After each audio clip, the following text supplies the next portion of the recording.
गाना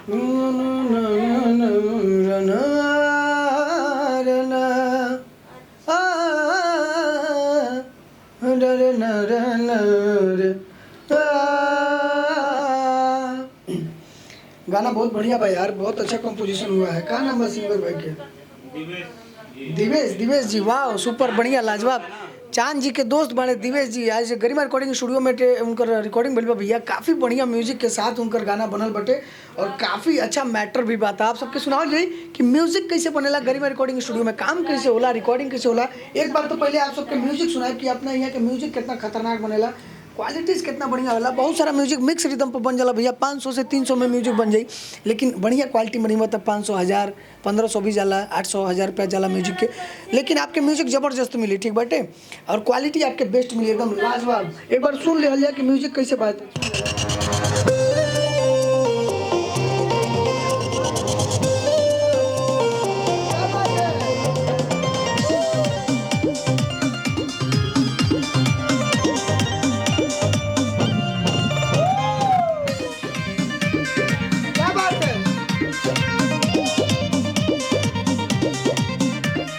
Nara nara nariya na na na, nara nara nariya na na na,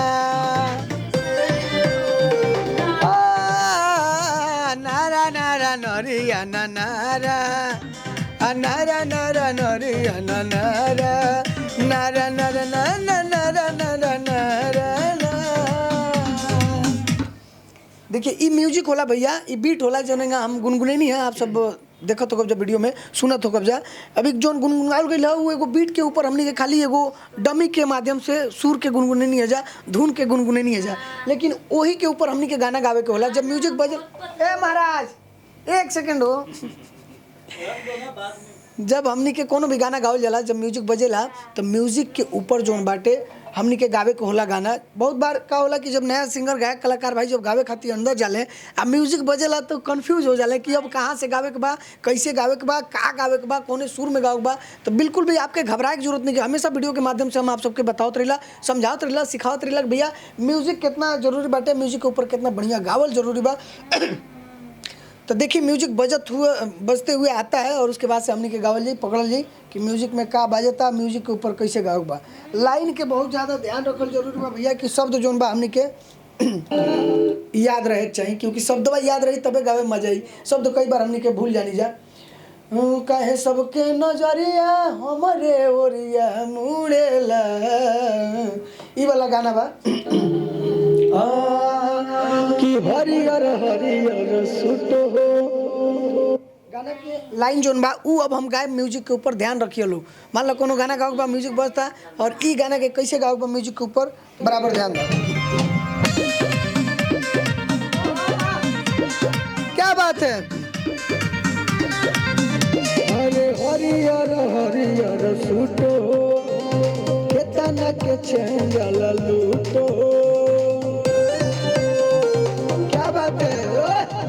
हरियर हरियर सुतो केतना के चंगल लूटो, काहे सबके नजरिया हमरे ओरिया मुड़ेला, अजरवा जब जब मुड़ेला ई दिल तोहरे से जुड़ेला, अजरवा जब जब मुड़ेला ई दिल तोहरे से जुड़ेला। क्या बात है। एक धुन कितना प्यारा बा भैया और कितना लाजवाब तरीके से के गावे के बा, के हरकत कितना बढ़िया करे के बा। अब देखो एगो लइका के भाव बा, लइका कहता का कि अरे हरियर हरियर सुतो केतना के चैन जाला लूटो, काहे सबके नजरिया हमरे ओरिया मुड़ेला, अचरवा अरे जब जब उड़ेला ई दिल तोहरे से जुड़ेला। ई लड़की के भाई लड़की है ना, नहीं लड़की का है क्रॉस होने से। शुरू में खाली लड़का के बाद दूल्हे, लड़का क्या बोलता है एक बार और सुनेंगे भैया, सुन लिया ड्यूट है भाई। लड़किए बोलेगी ना, लड़किए बोलेगी काहे सबके नजरिया हमरे ओरिया मुड़ेला। ये लड़की के बाद आगवा 2 लाइन बाद लड़का के बाद ड्यूट गाना हो। बहुत सारा सिंगर भाई बने। अच्छा अच्छा। ये देखिए ड्यूट गाना है, ड्यूट गाना। देखिए कंफ्यूजन हो जाला भैया। आप सबके बता दी कि बहुत सारा जो गायक कलाकार बने, जो नया बने, तो नया गायक कलाकार ऐसे बने भैया वो ड्यूट के मतलब ना समझ पा लो। ड्यूट का मतलब लड़का लड़की दोनों के। आपके गाना शिल्पी राज शिवानी से, नेहा से, चाहे जरा से भी गवाओ बा, आप लोग जरूर संपर्क करिए, आपके गाना गवा के दिए। नॉर्मल लड़की भी बहुत सारा बाड़ी जे 500-1000 रुपये ले ली, वो गा दिली, लेकिन बढ़िया गावेली, ऐसा कोनो दिक्कत नहीं है। बाकी शिल्पी शिवानी के तो बात अलगे बा भाई। उन लोग के क्वालिटी, उन लोग के नाम काफ़ी बड़े स्तर पर बा। बता दी कि जोन गाना अभी हमनी के गाँव तंजा आचारवा जब जब उड़ेला, वो लड़का के लाइन बाटे और ओकरा आगे के जोन बा लड़की के लाइन बा। लड़की का कहती है भैया, सुनल जाए एक बार, ध्यान से सुने के बाद। अरे हरियर हरियर सुतो हो, आके तना के चैन जला लूटो हो। ए बात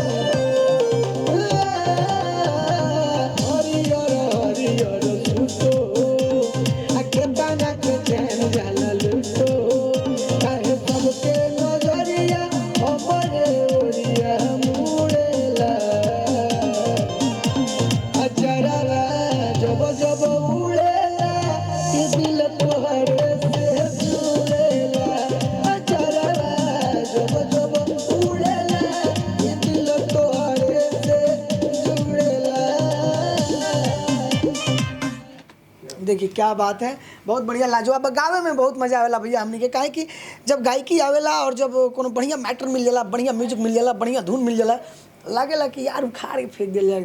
चलिए ऐसे ही जोश में और एकदम मस्त से गावलो भाई। बहुत सारा बाने गायक कलाकार अइले के बाद स्टूडियो में एकदम ढीला हो जाले, नरम हो जाले। मेहनत करिए और हमेशा टाइट रहिए, एनर्जी में रहिए, पॉजिटिव में रहिए और एनी टाइम जोश में रहिए। कलाकार के को मूड ना होला, कलाकार एनी टाइम मूड में रहना चाहिए और ये चीज़ आप सबको ध्यान रखना है। तो गायक कलाकार बने बा और गायक कलाकार बन चाहत भैया, अगर ज़िंदगी में आगे बढ़े बा तो बिल्कुल भी आप शर्म, डर, शर्माना, घबराना, लजाना, ये सब छोड़ दीजिए। दिल खोल के आगे बढ़िए। रपचिक वाला गाना गाइए। मिलते अगले नए वीडियो के साथ, तब तक ले bye bye, love you, take care.